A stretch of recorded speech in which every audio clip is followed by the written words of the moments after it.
Those visuals once again prove how Pakistan is resorting to these cowardly tactics, Colonel Agarwal, and targeting our civilians, not at the LOC after the precision strikes, but in Pahalgam also did the same. Absolutely. So this comes as no surprise to me, because this is the standard practice which the cowardly Pakistan army has been doing. It is an act of desperation and frustration as far as they are concerned. So what is the easiest way to vent it out? To target the villages and houses which are near to the line of control, which are within their range. But in the last 10-12 days, the Indian Armed Forces, the Jammu Kashmir security forces have been actively, collaborating with the civilians, and that is why you find that they have been vacated and they have been taken to safer areas, and we have not suffered any casualties.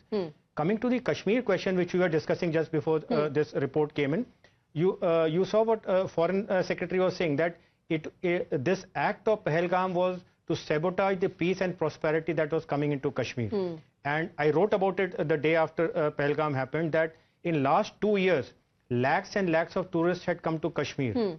This year, the Tulip Festival, which has been initiated a few years back, saw more than 2 lakh tourists who had come just to watch the Tulip Festival. The Vande Bharat train is about to, start. It was supposed to start in February. It may start any time.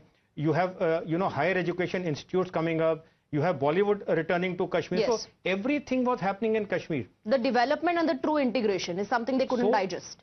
2 years it had been happening, and going by the normal cycle, once the population gets used to prosperity, peace, and good life, it is very difficult to get it back to the conflict, kind of scene that we have seen in Kashmir for last decade.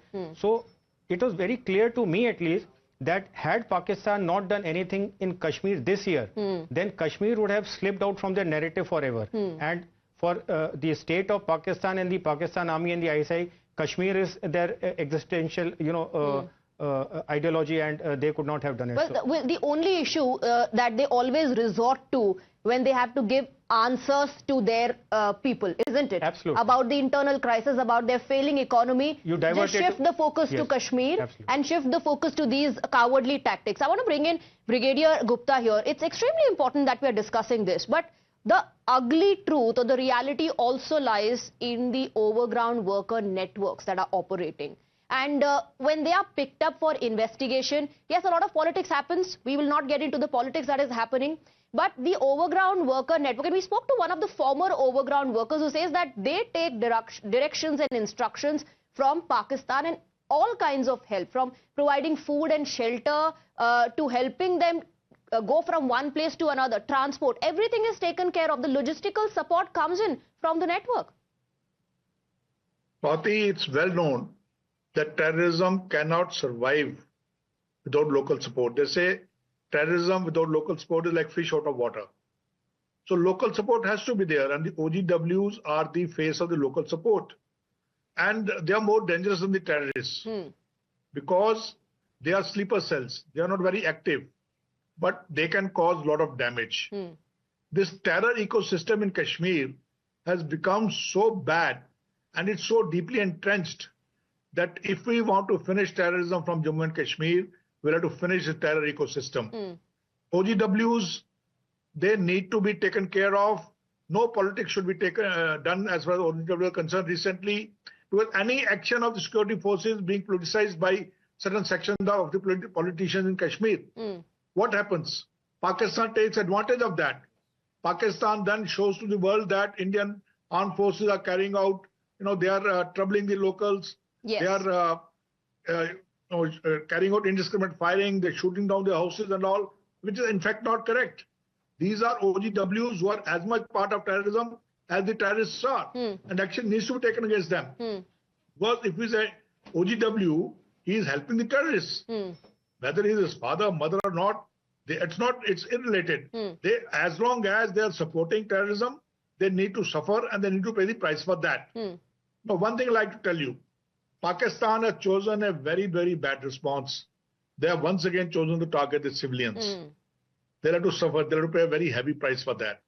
So far, हम घुसे नहीं हैं, बगैर घुसे इतना मारा है कि पुश्ते याद रखेंगी. पर अगर पाकिस्तान नहीं बाज आया, अगर पाकिस्तान नहीं सुधरा, तो ऐसी मार पड़ेगी कि पाकिस्तान का नामो निशान मिट जाएगा। मुझे लग रहा है आप कहना चाह रहे हैं कि ट्रेलर, ये तो ट्रेलर है, पिक्चर अभी बाकी है। याद रखना पड़ेगा उनको। All right, sir. Before I go across to Pradeep Datta on this issue of overground worker network, how it operates, and why you're saying that it's more dangerous than the terrorists themselves, we have more breaking inputs coming in. And let me quickly tell our viewers about the inputs that we are breaking on the screen as well. India moves to globally isolate Pakistan. Now the NSA has reached out to global powers. NSA has briefed US, UK, Saudi, Japan. And NSA Ajit Doval has spoken to, like we earlier informed you, spoken to his Russian counterpart. French President diplomatic advisor has also been briefed. Chinese foreign minister has been briefed about the situation as well. And Pradeep continues to be with us. This is extremely important at the same time. So on one hand, when you are carrying out Operation Sindoor and precision strikes, it's also very important to isolate Pakistan globally, because Pakistan, remember, was boasting, Pradeep, about the fact that it got the reference of TRF dropped from the statement. Yes, everybody knows that how they got that reference of TRF dropped from the United Nations Security Council. Firstly, it was only because of the help that was provided to them by the permanent member China, and China had been only their friend in the world. The rest of the countries are not with Pakistan. And already India has been able to name and shame Pakistan and tell world that what kind of activity Pakistan is involved in. And right now also Ajit Doval, while he is interacting with different countries, he is trying to tell them that they had not hit any of the civilian infrastructure.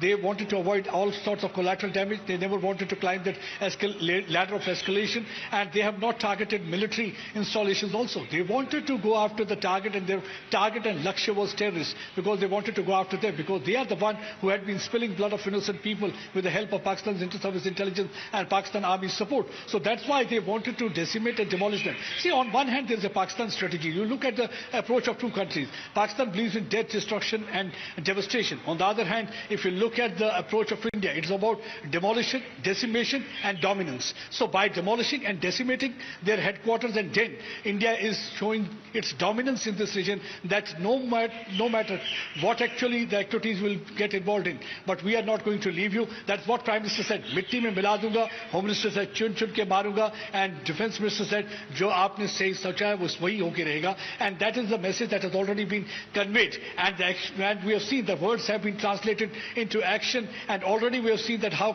the precision strike was carried out. What is more important, Swati, is that this time they tried to hit the humiliated Pakistan, because if we talk about Pakistan Army, 80% of the Pakistan Army is from Punjab, and they have targeted the heart of Punjab. That means they have, and Shahbaz Sharif and Sharif brother, they're also from Punjab area. So they have got their house there. So they have targeted Punjab, they have humiliated them. They have said that we can hit you. It's not any other place in the Pakistan occupied Jammu and Kashmir. Tomorrow anybody would have said POJK is part of Jammu and Kashmir. There's nothing if you've carried out attack there. But now I think the people will remember this attack forever, because they have hit inside the Pakistani heart of Lahore, that is Muridki, that is just only 25 kilometers away from international border. So that way they have humiliated Pakistan Army. So now Asim Munir, who was talking about two-nation theory, I think he was the one who created that problem, because see, look at the similarity between his statement and what he tried to do. When he carried out that Pahalgam attack, he was trying to sow seeds of discontent between the two communities. He was trying to widen fault line between Hindus and Muslims, but he didn't succeed, because at the end of the day, India is all about coexistence of different faith, and once again Indians have and a very important development along with that, and Colonel Agarwal, before the world can actually preach us and say that, practice restraint, or the situation should not escalate, should not become an issue that dominates the entire region, India has made it clear that we are not looking to escalate the matter. But if Pakistan does not learn its lessons, and if Pakistan does anything that again challenges our sovereignty and the security of our nation, then India will respond. Absolutely. So, this is what I said, political intent. It has been made very clear that India retains the right to act against terror. Today, we are not in the business of preparing huge folders and presenting it to US, China, Russia, United Nations, because it has not worked. So, no more folders, no more, evidences. Terror strike has taken place. We retain the right to strike against terror, and that is what we have done. The most important thing amongst the statements or the talks that NSA Doval has had, I think, is with China. To China, this message would have been sent very loud and clear that this is what we have done. we meant business and we consider it the end of it. If there is an escalation by Pakistan directly or cajoled by you, there will have to be a cost-benefit analysis that you have to do. And India will not hesitate in unleashing whatever it has to do.